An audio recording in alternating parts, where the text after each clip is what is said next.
Good morning बच्चों, क्या हाल चाल है? ठीक ठाक हो?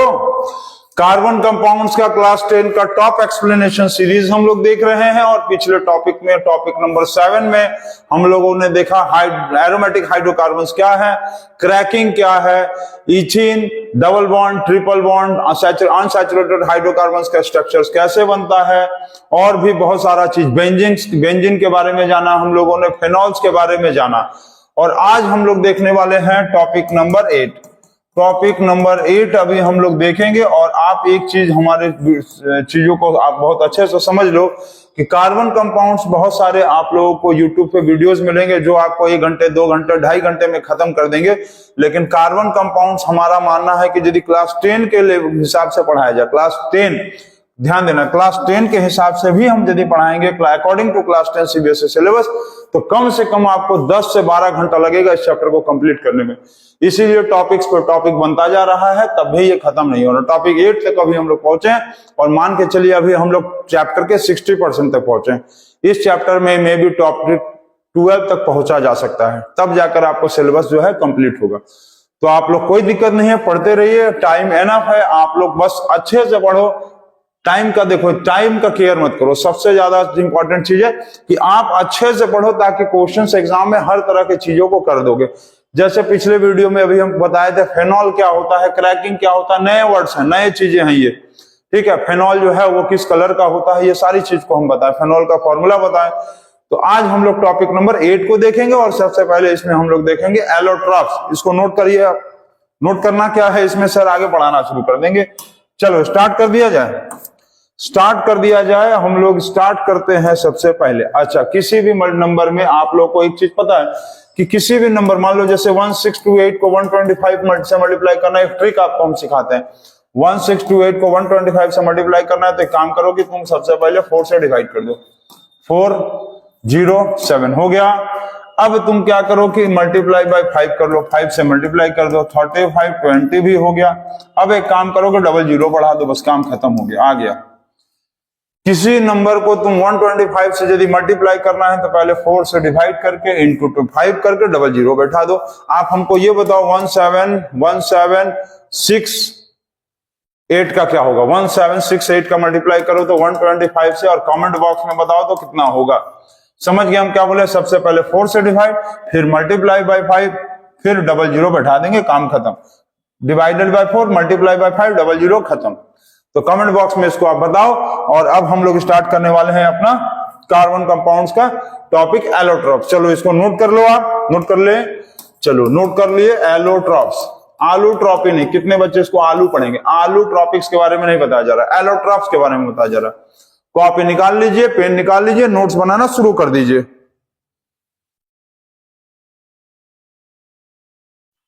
चलिए देखते हैं एलोट्रॉप्स। तो एलोट्रॉप्स क्या है? Allotropes are the non-metallic compounds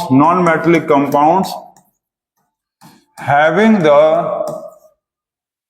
same chemical properties but having different physical properties। मतलब केमिकल प्रॉपर्टीज तो सेम होगा लेकिन फिजिकल प्रॉपर्टीज डिफरेंट होगा। ये सारे वर्ड्स को आप अंडरलाइन कर लेंगे यहां पर। डिफरेंट फिजिकल प्रॉपर्टीज और सेम केमिकल प्रॉपर्टीज, ठीक है। एलोट्रॉप्स का मतलब यही होता है, इसमें मेन इंपॉर्टेंट यही चीज है कि same chemical property but different physical properties. जैसे हम लोग एक तरह से एग्जांपल ले लो कि हम लोग सारे ह्यूमन बींग्स जो है एक ही तरह के चीज का बना है। फ्लेश है, बोन्स है, हड्डी है, ठीक है, आंख कान नाक मुंह, लेकिन सबका क्या है? फिजिकल अपीयरेंस अलग है। तो सबका फिजिकल प्रॉपर्टीज अलग अलग हो जाएगा, भले ही केमिकल प्रॉपर्टीज सबका सेम काहे ना हो। तो हम लोगों को पढ़ना है इसमें कार्बन के बारे में। तो देखो ये, अच्छा ये याद रखना, ये नॉन मेटेलिक होगा, ठीक है। तो कार्बन हैज 3 एलोट्रॉप्स। कार्बन का 3 एलोट्रॉप्स होता है, ठीक है। कार्बन का 3 एलोट्रॉप्स है। तो इसको नोट करो आप। कार्बन का कौन कौन सा एलोट्रॉप्स है? 3 एलोट्रॉप्स। सबसे पहला एलोट्रॉप का नाम होता है डायमंड, ठीक, दूसरा एलोट्रॉप होता है ग्रेफाइट, GRAPHIT, दूसरा एलोट्रॉप ग्रेफाइट। तीसरा एलोट्रॉप का नाम है बकमिनिस्टर फुलरेंस,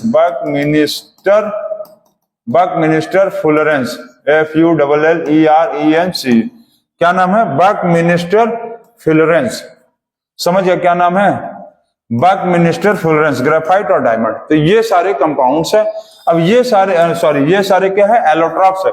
ग्रेफाइट देखो, डायमंड का क्या स्ट्रक्चर होता है? तो मेनली इसका स्ट्रक्चर ऐसा होता है, ये होता है टेट्राहाइड्रन स्ट्रक्चर। इसको हम लोग बोलते हैं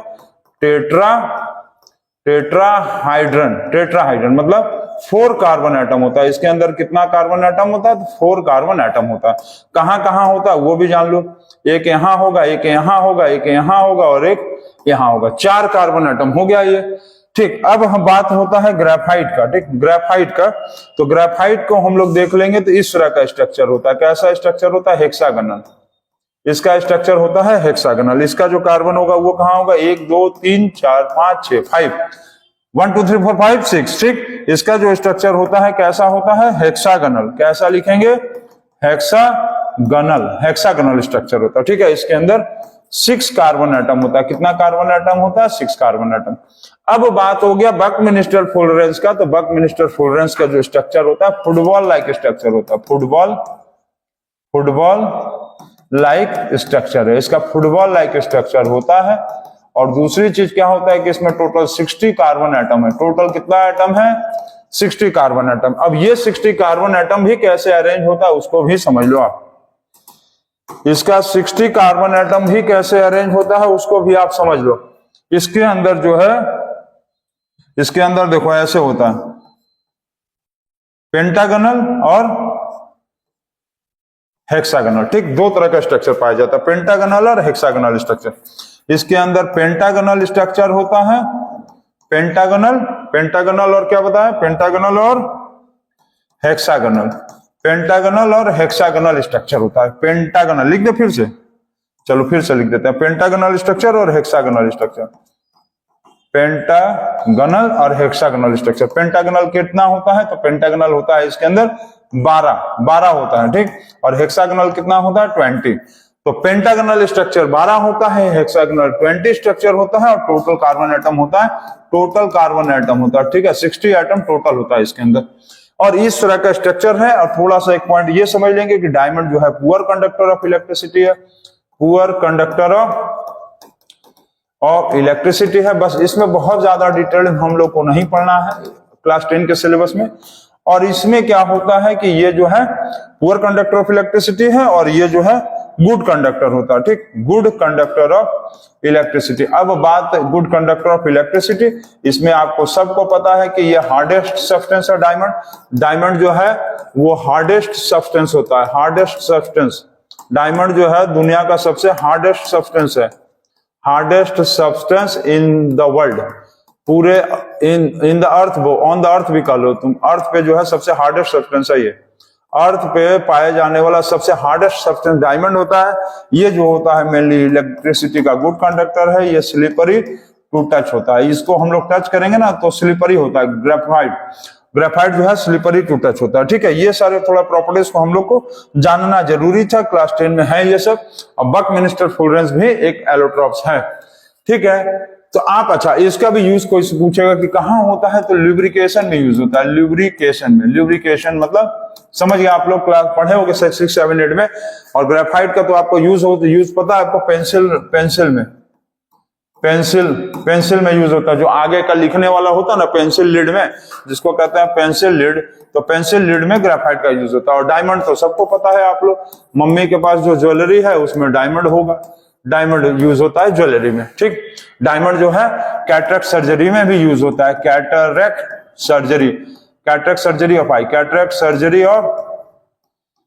सर्जरी ऑफ आई। बहुत गंदा हो गया, अब हम कुछ इस बोर्ड पे नहीं लिखेंगे, बहुत ज्यादा जगह भर गया। ठीक है, तो ऐसे करके लिखने लगेंगे तो बहुत ज्यादा यूज हो जाएगा, समझ गए। इसमें और एक यूज लिख लो ग्रेफाइट का, ये यूज होता है ग्रेफाइट का कूलेंट में यूज होता है, कूलेंट इन न्यूक्लियर रिएक्टर, मतलब न्यूक्लियर रिएक्टर में ठंडा करने के काम में आता है उसके हीट को।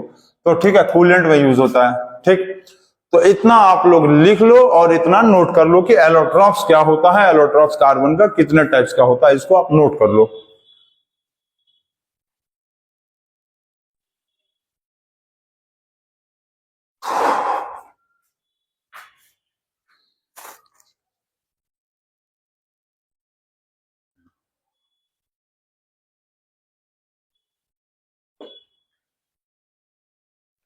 चलिए हो गया। इसमें थोड़ा सा आप और भी ज्ञान ले लो जाते जाते। सल्फर का भी देखो एलोट्रॉप्स होता है, सल्फर का और फास्फोरस का। सल्फर और फास्फोरस का भी एलोट्रॉप्स होता है। तो एलोट्रॉप्स जो है सल्फर और फास्फोरस का कौन कौन सा होता है? तो सल्फर में होता है रोम्बिक सल्फर, रोम्बिक सल्फर एक होता है, एक होता है प्लास्टिक सल्फर, और एक होता है मोनोक्लिनिक सल्फर। ठीक है, तो मोनोक्लिनिक मोनोक्लिनिक सल्फर। तो मेनली ये सारे सल्फर होते हैं। ठीक, मोनोक्लिनिक सल्फर जो है वो क्रीम में यूज होता है, एंटीसेप्टिक क्रीम में यूज होता है, एंटीसेप्टिक क्रीम में यूज किया जाता है। प्लास्टिक सल्फर को जो है प्लास्टिक्स बनाने के काम में आता है, प्लास्टिक्स मेकिंग में काम आता है। ठीक है, प्लास्टिक मेकिंग में काम आता है। उसके बाद बच गया अब आपको रोम्बिक सल्फर। तो रोम्बिक सल्फर आपका यूज किया जाता है इंडस्ट्रीज में फॉर मेकिंग रेसिस्टेंस, वो bacteria resistance, using bacteria resistance material, मतलब ऐसे मटेरियल्स को बनाने के काम में आ जाता है जिसमें बैक्टीरियल अटैक ना हो, बैक्टीरिया से जो दूर रहे। अब बात तो हो गया फास्फोरस। ये बहुत ज्यादा डिटेल में नहीं जाना है आप, लेकिन हम आपको नाम बता दिया, ऐसे कम से कम आपको पता तो रहे। फास्फोरस में देखेंगे तो एक होता है व्हाइट फास्फोरस आपको, जिसको कपूर कहते हैं हम लोग, कैम्फर जो पूजा पाठ में काम आता है, हरे रामा हरे कृष्णा जब करते हैं तो उसमें हम लोग वो धूप जलाते हैं, तो व्हाइट फास्फोरस। उसके बाद रेड फास्फोरस आपको यूज होता है, रेड फास्फोरस का यूज होता है आपको उसमें फायर क्रैकर्स में। किसमें? फायर क्रैकर्स में यूज होता है। चलिए इसको भी नोट कर लीजिए। और एक होता है white phosphorus, red phosphorus, green phosphorus. ठीक है, व्हाइट, रेड और ग्रीन फास्फोरस। तो ग्रीन फास्फोरस का मेनली यूज होता है मैच स्टिक्स में। मैच स्टिक्स जो बनता है ना, MATCH, मैच स्टिक्स जो बनता है, माचिस उचिस बनते हैं, आप देखे होंगे माचिस जहां बनता है ना, वहां यदि जाओगे मैच स्टिक्स, उसके ऊपर आगे का जो मैच स्टिक्स होता है ना, ये वाला हिस्सा जो काला वाला होता है, ये मेनली ग्रीन कलर का भी होता है। ठीक है, ये होता है मैच स्टिक्स बनाने के काम आता है, मैच स्टिक्स में भी काम आता है। रेड फास्फोरस भी मैच स्टिक्स में बनाने के काम में आता है कभी कभी, मैच स्टिक्स। ठीक है, और कुछ जगह पे ग्रीन फास्फोरस को फायर क्रैकर्स में भी यूज किया जाता है। मतलब ग्रीन फास्फोरस और रेड फास्फोरस को हम लोग मैच स्टिक और फायर क्रैकर बनाने में यूज कर सकते हैं। और जैसे रॉकेट जलता है तो ऊपर देखोगे शादी में या दिवाली के टाइम में जो ऊपर लाइट जलता है ना, वो ड्यू टू रेड फास्फोरस और ग्रीन फास्फोरस होता है। तो ये सब हो गया एलोट्रॉप्स के बारे में बात। अब हम लोग देखने वाले हैं होमोलोगस सीरीज क्या होता है, इसको नोट करिए आप।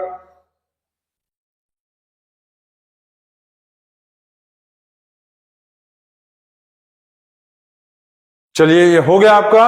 अब आगे हम लोग देखते हैं होमोलोगस सीरीज। चलिए अब ये एक इंपॉर्टेंट पॉइंट, होमोलोगस सीरीज। तो ये होमोलोगस सीरीज क्या होता है, इसके बारे में जानना बहुत जरूरी है, एग्जाम में इससे रिलेटेड क्वेश्चन भी आता है। तो देखो होमोलोगस सीरीज क्या दिया हुआ है, इसको नोट करो, पहले हम बताएं। चलिए देखते हैं होमोलोगस सीरीज। तो ये क्या है? A series of compounds in which hydrogen is replaced, hydrogen in a carbon compound, in which hydrogen in a carbon compound is replaced by the carbon compound, replaced by the carbon chain of the same functional group of the same functional group. Clear है? समझे हम क्या बोले? Same functional group. ठीक, same functional group, same functional group. इसका मतलब आप समझो, अब क्या लिखा हुआ? A series of compound in which, a series of compound in which, ठीक, a series of compound in which hydrogen in a carbon compound is replaced by the carbon chain of the same number of the same functional group। इसका मतलब है, ये बताना क्या चाह रहा है, इसको आप देखो ऐसे करके समझो, देखो अभी तुरंत समझ में आ जाएगा। इसमें ये बताना है कि जैसे आप एक एल्केन ग्रुप ले लो, ठीक, एल्केन ग्रुप, इसका कोई फॉर्मूला ले लो, मान लो बुटेन, एल्केन ग्रुप का कोई फॉर्मूला ले लो बुटेन, तो बुटेन का फॉर्मूला क्या होता है? C4H10 आता है ना। फॉर्मूला क्या लगाएंगे? CnH2n+2 लगा लोगे कि नहीं? अब ANE का मतलब इतना तो लगाना ही पड़ेगा। बूट मतलब क्या होता है? N का मतलब 4, N का मतलब 4, इतना तो आप लोग को लगाना होगा। चलो लिख लिए। अब तुम बुटेन के जस्ट बाद वाला लिखेंगे तो क्या होगा? पेंटेन। तो पेंटेन का फॉर्मूला होगा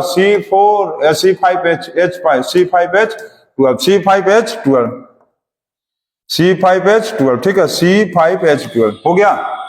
इसके जस्ट तुम ऊपर वाला लिख लो, बुटेन के ऊपर वाला होगा प्रोपेन, तो प्रोपेन का फॉर्मूला क्या होता है? C3H8, इतना आना चाहिए आपको, इतना आ गया। अब दोनों को माइनस करके देखो तो C3H8 और C4H10, अब तुम माइनस करके देख लो CH2, इन दोनों को तुम माइनस करके देख लो, इन दोनों को माइनस करके देख लो CH2। अब तुम बुटेन के बाद वाला लिख लो हेक्सेन, हेक्सेन का भी फॉर्मूला लिख के देख लो C6H14, माइनस करके देख लो इन दोनों को माइनस करके देख लो CH2। इसका मतलब यही होमोलोगस सीरीज का प्रॉपर्टीज है, यही होमोलोगस सीरीज है। तुम दूसरा कंपाउंड लिख लो, मान लो तुम एल्किन ग्रुप में लिख लो, एल्किन ग्रुप में मान लो तुम लिख लो, चलो हेप्टिन लिख लो। हेप्टिन का फॉर्मूला होगा C7H14, हेप्टिन के जस्ट बाद वाला कौन होता है? ऑक्टेन, C8H क्या होगा? C8H16। हेप्टिन के जस्ट ऊपर वाला तुम लिख लो हेक्सिन, हेक्सिन का क्या होगा? C6H12। तुम सबका डिफरेंस देखो CH2, इन दोनों का डिफरेंस देखो CH2।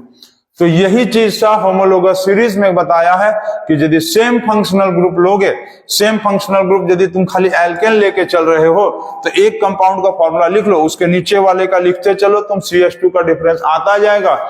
ऊपर वाले का लिखते चलो तो CH2 छोटा होता जाएगा, और नीचे वाले का लिखते चलोगे तो CH2 बड़ा होता जाएगा।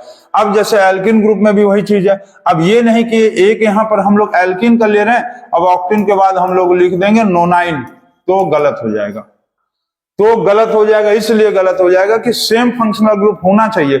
और सेम फंक्शनल ग्रुप का मतलब यदि हम लोग एल्कीन ले रहे हैं ENE ग्रुप का, तो तुम हमेशा ENE ही लेते चलो, और यदि हम लोग ANE ले रहे हैं तो ANE लेते चलो। यदि तुम YNE ले रहे हो तो YNE लेते चलो, यदि तुम YL ले चल रहे हो तो YL को लेते चलो। मतलब एल्केन ले रहे हो तो सिर्फ एल्केन, ऊपर वाला CH2 का छोटा, नीचे वाला CH2 का बड़ा। तुम एल्किन ले रहे हो तो ऊपर वाला CH2 छोटा, नीचे वाला CH2 का बड़ा होगा। अब यदि तुम एल्काइन या एल्काइल लेके चलोगे, एल्काइन लेके चलो या एल्काइल लेके चलो, तब भी वही होगा कि ऊपर वाले में जो होगा CH2 का कम आएगा और नीचे वाले में CH2 ज्यादा होगा। जैसे कोई एक कंपाउंड हम मान लो बोल दिए कि C3H7 है, ये कौन सा ग्रुप है? ये एल्काइल है। एल्काइल ग्रुप का फॉर्मूला कौन सा है? ये प्रोपाइल, याद है ना, हम बताए थे कैसे है। तो इसके जस्ट ऊपर वाला पूछेगा तो क्या करेंगे? CH2 कम लिख दो, CH2 लेस लिख दो, लेस कर दो CH2, तो C2H5 होगा। ठीक, मतलब कि C3H7 दिया है तो इसमें से CH2 को माइनस कर लो, तो एक कार्बन निकल गया तो क्या आया? C2, 3 में से एक कार्बन गया, 2 निकल गया, हो गया। और 5 में से यहां पर से 7 में से 2 हाइड्रोजन निकला तो 5 हो गया। समझिए हम क्या बोल रहे हैं? C3H7 दिया था और ऊपर वाला पूछा था, तो CH2 माइनस कर दो। देखो CH2 माइनस कर दो, CH2 माइनस किया तो 3 में से 1 गया 2, 7 में से 5 गया, 7 में से 2 गया 5। इसके जस्ट मान लो नीचे वाला पूछेगा तो CH3 प्लस कर दो, CH3 प्लस करेंगे तो क्या आएगा? CH3 प्लस करके देखो तो C3H7 में CH3 को प्लस कर दो तो क्या होगा? C4H10। क्या आया? C4, अरे CH2 ना, CH2 ऐड करना है। समझ रहे हो कि नहीं? हम समझ रहे हो क्या बताना चाह रहे हैं? नहीं समझ रहे हो? चलो इसको नोट कर लो, फिर आगे नेक्स्ट पेज पर अच्छे से बताते हैं। यहाँ देखो, यदि तुमको मान लो यहाँ पर दिया था C3H7, ये कौन सा है? एल्काइल ग्रुप है। एल्काइल ग्रुप में ये कौन सा ग्रुप है? प्रोपाइल है। तुमको इससे नीचे वाला पूछा है तो तुम CH2 को प्लस कर लो। 3 और 1 क्या होगा? C4H729, ये हो गया, ये बन गया बुटाइल। इसके ऊपर वाला पूछा है तो तुम क्या करोगे? CH2 माइनस कर लो तो क्या आएगा? CH2 माइनस कर लेंगे तो क्या आएगा? माइनस करके बताओ, माइनस करके बताओ तो फटाक से बताओ क्या आएगा, जल्दी से बताओ। चलो माइनस करेंगे तो 1 माइनस करो तो C2, 7 में से 2 गया 5, तो ये क्या आ गया? इथाइल। ये हो गया इथाइल। ठीक, समझ गया? ऊपर वाला पूछेगा कोई भी फंक्शनल ग्रुप में CH2 प्लस कर दो, सॉरी माइनस कर लो ऊपर वाले में। ऊपर वाले में, अपवर्ड वाले में क्या करेंगे? अपवर्ड में माइनस CH2 करेंगे और डाउनवर्ड वाले में क्या कर लेंगे? इतना सारा कॉन्सेप्ट है कि आदमी क्या क्या बताएगा। डाउनवर्ड वाले में क्या करेंगे? डाउनवर्ड वाले में प्लस करेंगे CH2। अब इतना समझ लेना तुम, जैसे एक एग्जांपल हम तुमको बता रहे हैं, आप कमेंट बॉक्स करके बताना हमको। C4H10 दिया है, इसके यहाँ पर मान लो A है, इसके यहाँ पर B है, इसके यहाँ पर C है, इसका नाम बताओ। चलो इसके बाद वाले का भी बताओ। डी वाले का बताओ तो कमेंट बॉक्स में, डी वाले का कमेंट बॉक्स में बताओ। यहाँ पर मान लो E है और इसके ऊपर जो है F है, F वाले का नाम बताओ, कमेंट बॉक्स में बताओ। चलो जल्दी देखते हैं क्या बताओगे। जैसे इसका हम B का बना दे तुमको, इसमें से CH3 माइनस कर लो, CH2 माइनस कर लो तो क्या आएगा? A का नाम हो जाएगा C, अच्छा नीचे आना है प्लस, नीचे आना है प्लस, CH2 प्लस कर लो तो क्या आएगा? C5H12, A का नाम हो गया। B में फिर CH2 को प्लस कर लो, क्या आएगा? B का नाम होगा C6H14। इसी तरह से C और D का नाम बताओ कमेंट बॉक्स में। ऊपर वाले में जाओ तो CH2 क्या कर लो? माइनस कर लो तो क्या आएगा? C3H8, C3H8 आ गया। E का नाम। अब F का नाम बताओ तो कमेंट बॉक्स में। तो आप लोग होमोलोगस सीरीज में देखोगे, फॉर्मूला निकालना आप लोग सीख गए हो। अब प्रॉपर्टीज ऑफ होमोलोगस सीरीज अब हम बताते हैं, इसको नोट कर लो।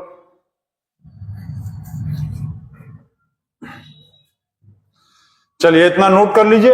अब कुछ प्रॉपर्टीज देखते हैं अब हम लोग, प्रॉपर्टीज ऑफ होमोलोगस सीरीज।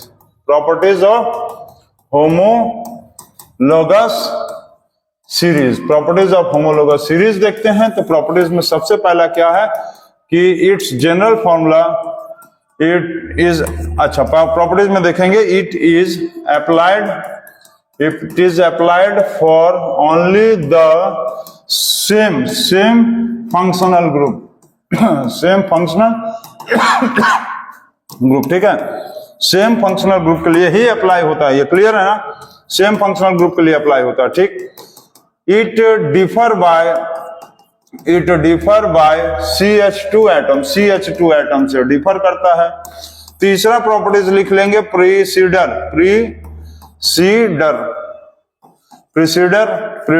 क्या भाई स्पेलिंग हुआ था? पहले वाला, चलो लिख लेते हैं पहले वाला ऐसे सबसे बढ़िया लिख दो। CH2 लेस होगा, ठीक, लिख लेना। एंड बाद वाला मतलब सक्सेसर, ठीक है, बाद वाला मतलब सक्सेसर वाला CH2 मोर होगा, ठीक है, मतलब नीचे वाला डाउन वाला क्या होगा? CH2 में प्लस हो जाएगा और अपवर्ड वाले में, ऊपर वाले में CH2 माइनस हो जाएगा। क्लियर? चलो इसके बाद देखेंगे कि क्या है, मॉलिक्यूलर मास डिफर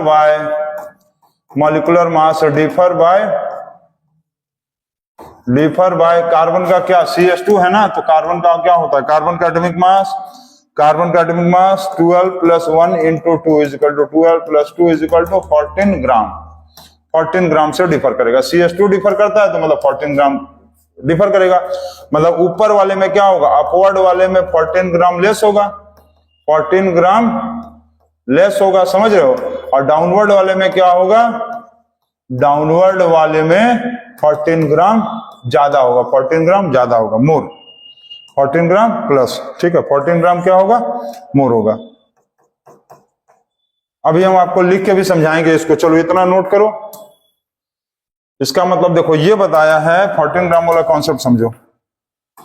जैसे ये आपको बता रहा है कि यहाँ पर किसी का 70 है, तो ऊपर वाले का निकालना है तो 14 माइनस कर दो 56, नीचे वाले का पूछेगा मास, तो तुम इसमें क्या करोगे 17 प्लस 14 कर दो 84। बस यही कहा है। यदि इसका दिया हुआ ऊपर वाले का पूछेगा तो 14 ग्राम लेस कर दो, नीचे वाले का पूछेगा तो 14 ग्राम मोर प्लस कर लेना।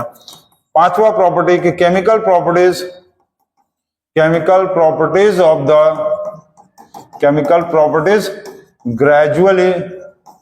ग्रेजुअली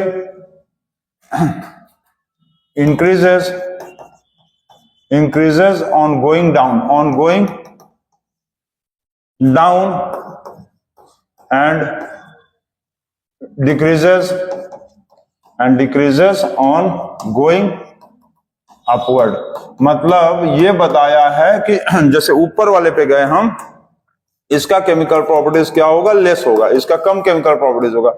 इस वाले पे आएंगे तो इसका केमिकल प्रॉपर्टीज क्या होगा, ज्यादा होगा। इसका मतलब ये बताया यदि ये 70 है तो इसके ऊपर वाले का जब एटॉमिक मास 56 आएगा तो इसका केमिकल प्रॉपर्टीज कम आएगा, और 70 के नीचे वाले का जब आएगा 84 तो इसका केमिकल प्रॉपर्टीज 70 वाले से ज्यादा होगा। तो जितना ऊपर वाले कंपाउंड होगा, सक्सेस प्रीसीडर होगा, तो उसका केमिकल प्रॉपर्टीज क्या होगा, कम होगा, और सक्सेसर होगा तो केमिकल प्रॉपर्टीज ज्यादा होगा। ठीक है, क्योंकि मास नंबर बढ़ता जाता है। ठीक है, क्यों होता है, बिकॉज ऑफ मास नंबर। तो यहां लिख लो केमिकल प्रॉपर्टी डायरेक्ट, चलो लिख देते हैं, chemical property directly depends upon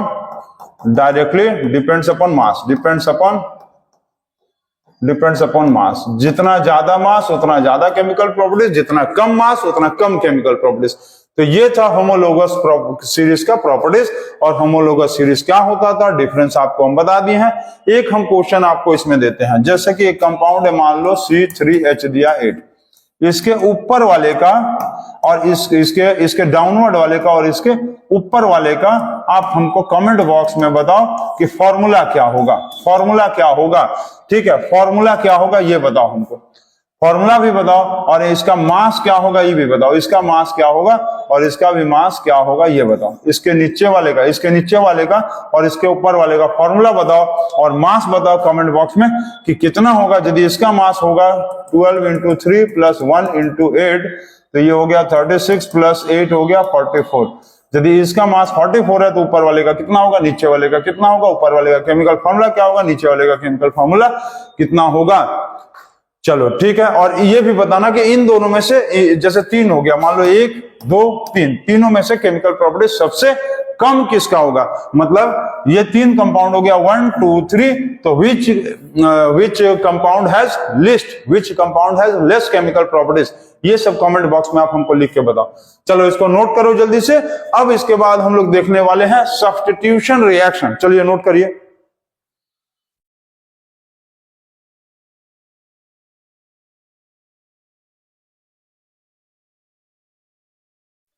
चलिए नोट कर लिए, आगे बढ़े अब हम लोग। यस सर आगे बढ़िए, बहुत सारा चीज आप बता देते हैं सर ना। ऐसा लग रहा होगा बच्चों को कि बहुत सारा चीज बता दे रहे हैं। बहुत सारा चीज नहीं बता दे रहे, उतना ही बता रहे जो क्लास 10 के सिलेबस में है, लेकिन बहुत डिटेल्ड में बता रहे हैं, इसलिए आप लोगों को लगता है कि बहुत सारा चीज बता दे रहे हैं। तो आप लोग ये सारी चीजों को, कॉन्सेप्ट को समझो। और एक चीज देखो हम आपको कहना चाहेंगे, कोई भी टीचर स्कूल का हो, कोचिंग का हो, इवन कहीं का हो, ऑनलाइन प्लेटफॉर्म का भी हो, तो आप एक चीज जरूर से ध्यान दो। यदि आपको लग रहा है कि मेरा कॉन्सेप्ट नहीं क्लियर हो रहा है, चीजें क्लियर नहीं हो रही हैं, तो कोई भी चीजों को क्लियर करने के लिए वन शॉट वीडियो से नहीं हो जाता। यदि आप वन शॉट खाली वीडियो देख ले रहे हैं 45 मिनट्स का और पूरा कार्बन कंपाउंड्स आपको पढ़ा दे रहा है, तो वो आपको पढ़ा नहीं रहा है, वो आपको पढ़ा दिया। समझ रहे हो ना, आपको पढ़ा दिया कि भाई आप वन शॉट वीडियो देख लो और आप तुरंत जो है रातों रात आप कार्बन कंपाउंड्स के मास्टर बन गए। ऐसा कभी नहीं होता है। कोई भी चैप्टर को तुम यदि 45-50 मिनट्स में सोचोगे कि हम कंप्लीट कर लें, तो तुम चैप्टर नहीं कंप्लीट कर रहे हो, तुम एग्जाम्स के खाली टॉपिक कंप्लीट कर ले रहे हो, और जिससे तुम एग्जाम में किसी तरह से जाके वहां वोमिटिंग करके तो चल आओगे, और वो वोमिटिंग आदमी को हमेशा बदबू देगा।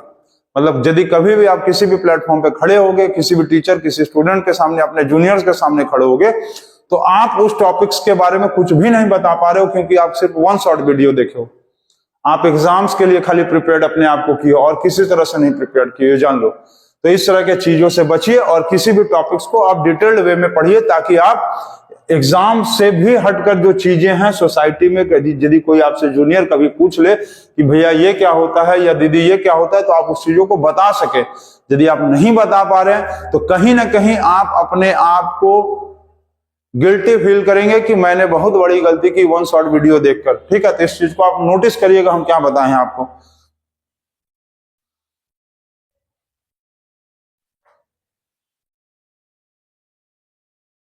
अब हम लोग देखेंगे सब्स्टिट्यूशन रिएक्शन। सब्स्टिट्यूशन रिएक्शन, तो ये एक सब्स्टिट्यूशन रिएक्शन होता क्या है एक्चुअल में। सब्स्टिट्यूशन के नाम से ही आपको देखो पता चल रहा होगा, तो इसमें क्या लिखेंगे, the reaction in which a reagent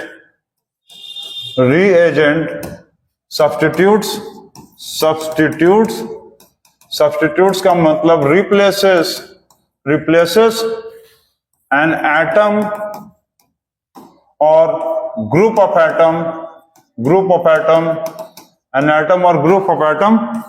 from the reactants जिसका दूसरा नाम होता है सबस्ट्रैक्ट, SUBSTRAT, सबस्ट्रैक्ट। ठीक है, तो the reaction in which a reagent substitute और रिप्लेसेस एन एटम और group of atom from the reactant substitutes is called as substitution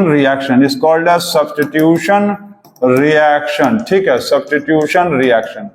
इसका मतलब देखो क्या कहा जाए, तो सबसे पहले आप एक चीज समझ लो, इसमें कहना क्या चाह रहा है कि कोई एक यदि रिएक्शन है किसी एक ऐसे रिएक्शन में जिसमें क्या करेगा कि किसी भी एक मतलब कोई भी एक ऐसा सब्सटेंस उसमें मिला देंगे जो क्या करेगा कि किसी एक एटम को रिप्लेस कर देगा। कहां से रिप्लेस करेगा, रिएक्टेंट से रिप्लेस करेगा। जैसे कि तुमको अब एग्जांपल हम देखो बताते हैं, मीथेन। ये क्या है फॉर्मूला मीथेन का, मीथेन है, इसमें तुम मिला दो तुम इसमें मिला दो क्लोरीन गैस। ठीक है, मीथेन में तुम मिला दो क्लोरीन गैस मिला दो। ठीक, किसके प्रेजेंस में मिलाओगे, सनलाइट में। अच्छा, बात अब ये होता है कि सर सनलाइट क्यों लगा रहे हैं, तो तुमको एक चीज हम देखो बता रहे हैं कि जो सैचुरेटेड हाइड्रोकार्बन है ना, यहां नोट कर लो, तुम इसको नोट कर लो, यहां नोट कर लो। ऐसे वेरी इंपॉर्टेंट चीज है कि जो सैचुरेटेड हाइड्रोकार्बन होता है, देखो सैचुरेटेड हाइड्रोकार्बन है, जो saturated hydrocarbon are very inactive और इनर्ट नेचर। ठीक, ये जल्दी किसी से रिएक्ट नहीं करता है। ठीक है, do not react with anyone, do not react with any easily, do not react with any easily, किसी से ये जल्दी रिएक्ट नहीं करता है, इसीलिए sunlight helps to break it. Sunlight क्या करता है कि इसको आसानी से ब्रेक कर देता है, लेकिन क्योंकि ये किसी से मिलता नहीं है तो सनलाइट की मदद से क्या करते हैं कि इस कंपाउंड को ब्रेक किया जाता है। ठीक है, तो हेल्प्स इट टू ब्रेक। ठीक, अब क्या है कि मीथेन को तुम मान लो क्लोरीन गैस के साथ मिला दिया। अच्छा, ये क्या है, क्लोरीन गैस है। ठीक है, क्या है, क्लोरीन नहीं, क्लोरीन गैस है, क्योंकि Cl2 लिखे हैं।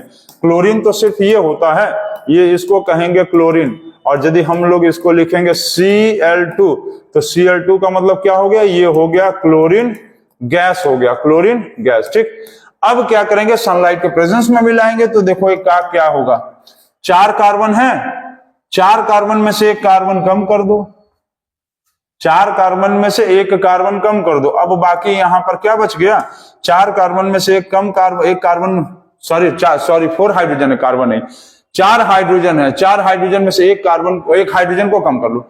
समझ लो हम क्या बोल रहे हैं, 4 हाइड्रोजन है, समझ लो, अच्छे से समझ लो तुम। चलो वीडियो क्लियर है, 4 हाइड्रोजन है, 1 हाइड्रोजन को तुम कम कर दो, क्लोरीन 2 होता तो 1 क्लोरीन को यहां से भी निकाल लो। अब ये बनेगा क्या, तो ये बना, यहां पर से 1 हाइड्रोजन कम हो गया तो क्या हो गया, CH3। यहां से 2 क्लोरीन में से 1 क्लोरीन कम हो गया तो यहां बन गया, ये क्लोरीन आ गया, यहां बचा 1 हाइड्रोजन निकल गया, इसमें से 4 में से 1 हाइड्रोजन निकल गया ऊपर, बच गया 3। 2 क्लोरीन में से 1 क्लोरीन बाहर निकल गया, यहाँ 1 क्लोरीन हो गया। अब इन दोनों को जोड़ लो, बन गया HCl। क्लियर है, 4 हाइड्रोजन में से 1 हाइड्रोजन बाहर निकल गया, 3 हाइड्रोजन बच गए। 2 क्लोरीन में से 1 क्लोरीन बाहर निकल गया, 1 बच गया, 1 हाइड्रोजन क्लोरीन, 1 क्लोरीन यहां और 1 हाइड्रोजन यहां, मिलाकर HCl बना दो। पहला, ये पहला स्टेप है। दूसरे स्टेप में क्या करेगा कि फिर यही कंपाउंड यहां पर आएगा CH3Cl, फिर तुम क्या करो कि इसको सनलाइट के प्रेजेंस में ले आओ, फिर वही चीज, 3 है, 3 हाइड्रोजन, 1 हाइड्रोजन कम हो गया CH3, ठीक, 1 हाइड्रोजन यहां आ गया, ठीक है, 1 हाइड्रोजन यहां आ गया, फिर इसको तुम क्लोरीन गैस से रिएक्ट करो, क्या करोगे प्लस Cl2, फिर क्लोरीन गैस से तुम रिएक्ट करो और यहां पर सनलाइट होना जरूरी है। चलो सनलाइट मिला दिए, अब क्या करेगा कि 1 हाइड्रोजन यहां से निकलेगा और यहां से क्लोरीन निकलेगा और यहां बनेगा CH2Cl, यहां 1 क्लोरीन इसमें का आ गया तो CH2Cl2 और ये दोनों मिलाकर बन गया HCl। क्लियर है? नोट कर रहे हो? क्लियर? इतना देख लो, अच्छे से समझ लो पहले अच्छे से। चलो हो गया। अब तीसरे स्टेप में समझ लो, 1 हाइड्रोजन यहां से कम होगा, 1 क्लोरीन यहां से कम होगा, ये दोनों जाकर मिलाएगा HCl, 4 हाइड्रोजन से 3 हाइड्रोजन, Cl2 में से 1 क्लोरीन, यहां 3 का यहां 2 होगा, क्लोरीन 1 है, यहां इसमें का 1 इसमें आ गया, इसमें का 1 क्लोरीन यहां आ गया तो हो गया 2 HCl बाहर। अब फिर इसको तुम ले आओ CH2Cl2 प्लस फिर Cl2, फिर यहां पर सनलाइट, फिर यहां पर सनलाइट, क्या करेंगे सनलाइट मिला दो तो अब ये क्या बनेगा, फिर ये 2 से अब होगा 3, CH क्या होगा, 1 हाइड्रोजन कम, 2 हाइड्रोजन था, 1 हाइड्रोजन कम हो गया CH, 2 क्लोरीन है, 1 क्लोरीन इसमें चलाएगा Cl3 और प्लस HCl हो गया। अब देखो फोर्थ स्टेप में क्या होगा, फोर्थ स्टेप देखो अच्छे से समझ रहे हो, हाइड्रोजन कम होते जा रहा है, क्लोरीन बढ़ते जा रहा है, हाइड्रोजन कम होते जा रहा है, क्लोरीन बढ़ते जा रहा है, हाइड्रोजन देखो 4 3 2, अब क्या होगा, फिर इसको यहां ले आओ CHCl3 प्लस Cl2, फिर यहां पर सनलाइट, फिर यहां पर सनलाइट, तो फिर क्या होगा, ये हाइड्रोजन भी खत्म, CCl4, क्लोरीन 3 था यहां 4, देखो 3 2 था 3 हो गया, 1 था 2 हो गया, 1 कुछ नहीं था वो 1 जुड़ गया, क्लोरीन 3 है तो 4 हो गया CCl4, और ये जो हाइड्रोजन इसमें 1 क्लोरीन इसका 1 क्लोरीन इसमें आएगा, 2 क्लोरीन में से 1 क्लोरीन आ गया Cl4, अब ये क्लोरीन और हाइड्रोजन जो है जुड़ जाएगा और ये बन गया कार्बन टेट्राक्लोराइड। इस कंपाउंड को हम लोग क्या कहते हैं, CCl4 को बोलते हैं कार्बन टेट्राक्लोराइड। तो आप इसको देख रहे हैं कि सब्स्टिट्यूशन रिएक्शन इसी को हम लोग बोलते हैं, ठीक है। ये है कार्बन टेट्राक्लोराइड, कार्बन टेट्राक्लोराइड हो गया, ये हो गया कार्बन टेट्राक्लोराइड। तो आप लोग देख रहे हैं कि कार्बन टेट्राक्लोराइड बन गया CCl4 और पूरी तरह से हाइड्रोजन हटकर ये बन गया, इसी को कहते हैं सब्स्टिट्यूशन रिएक्शन, जिसमें से ये सारा जो कंपाउंड्स है इसको क्या कहते हैं, रिएक्टेंट का दूसरा नाम होता है सबस्ट्रेट भी बोलते हैं, ठीक। और इसमें से आप देख रहे हैं कि हाइड्रोजन रिप्लेस होता जा रहा है, क्या हो रहा है, हाइड्रोजन जो एटम है, hydrogen atom is replaced by chlorine atom, ठीक है। क्लोरीन एटम से हाइड्रोजन एटम रिप्लेस हो रहा है, सब्स्टिट्यूट हो रहा है, इसीलिए इस तरह के रिएक्शन को कहेंगे सब्स्टिट्यूशन रिएक्शन। और एक चीज यहां पर जो सबसे इंपॉर्टेंट चीज आप यहां ध्यान देंगे, CH4 4 का हाइड्रोजन था, 4 हाइड्रोजन था, 1 2 3 4 स्टेप में हुआ। इसी तरह से आप हमको ये बताओ कि C2H6 है, इसका सब्स्टिट्यूशन रिएक्शन करो, करके आप हमको कमेंट बॉक्स में बिल्कुल बताओगे। कमेंट बॉक्स में आप बताओ कि C2H6 ये इथेन का सब्स्टिट्यूशन रिएक्शन बताओ, ये सब्स्टिट्यूशन रिएक्शन मीथेन का था। इसी तरह से सेम तरीके से आप सब्स्टिट्यूशन रिएक्शन करके दिखाओ हमको इथेन का, और आपको 6 स्टेप में होगा, ये 6 स्टेप में होगा, ठीक है, 6 स्टेप होगा, तो क्योंकि C6 है। तो आप देख रहे हैं ये सब्स्टिट्यूशन रिएक्शन, और यहाँ सनलाइट का क्या क्यों यूज किए हम लोग वो भी हम आपको यहाँ पर बता दिए। तो देखिए बहुत सारे वीडियोस में यही चीज अभी हम कह रहे थे कि 1 शॉर्ट वीडियो देखेंगे तो सिर्फ 1 शॉर्ट का वीडियो का मतलब इस चैप्टर से खाली आप एक ही क्वेश्चन बना पाएंगे, इसलिए ये सारी चीजों से बचिए और 1 शॉर्ट वीडियो देखने के बजाय लॉन्ग टर्म वीडियो देखिए जो आपके ड्यूरेबिलिटी और स्टेबिलिटी और कॉम्पिटिशंस में आपको फोकस करे, ठीक है। तो इसको आप नोट कर लो।